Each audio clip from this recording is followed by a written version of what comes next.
Македонскиот исток е на чекор до тоа да стане најголем производител на струја од сонце во државата.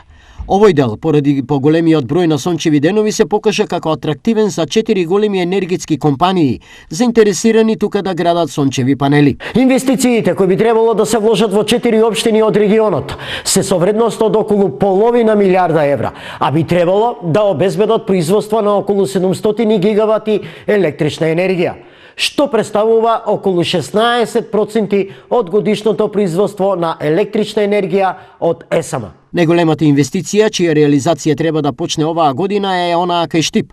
Тука, Акуа Енерджи од Франција ќе вложи 270 милиони евра. Производството на електричната енергија е проценето на околу 650 гигават часови на годишно ниво, што е доволно за потребите на околу 116.000 домакинства.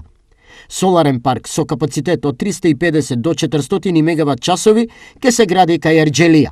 Во Карбинци планирана е инвестиција од 63 милиони евра за производство на 85 мегават часови кај селото Долни Балван, а кај Пехчево ќе се инвестираат 53 милиони за изградба на фотонапонска електрана со силина од 70 мегавати. Подобро, овие се стратешки инвестиции на владата.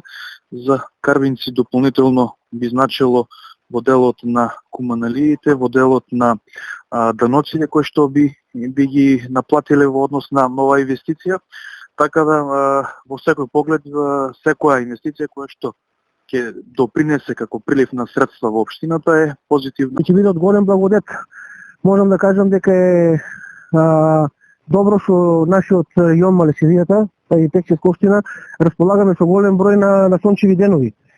И значи мислам дека ќе биде од голема корис како за општината, така и за поширокиот регион, источниот регион. Најавите за големи инвестиции во капацитетите за производство на струја доаѓаат во време на голема енергетска криза, кога цените на светските берзи рушат рекорди. Има и позитивни и негативни работи. Значи позитивно е можност за подобрување на енергетската состојба, а лошото е или негативната работа што прекумерното зголемено количество на фотоволтаици не може да се балансира и може да дојде до распад на мрежата, поготово во една локација на едно место.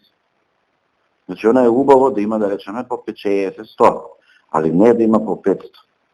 Прво, мрежата наша не може да го задоволи сето тоа. Во меѓувреме, во тек е нов јавен оглас за пријавување на фирми кои се заинтересирани да станат стратешки инвеститори во земјава кој ќе трае цела година, односно се до 31 јануари 2023 година.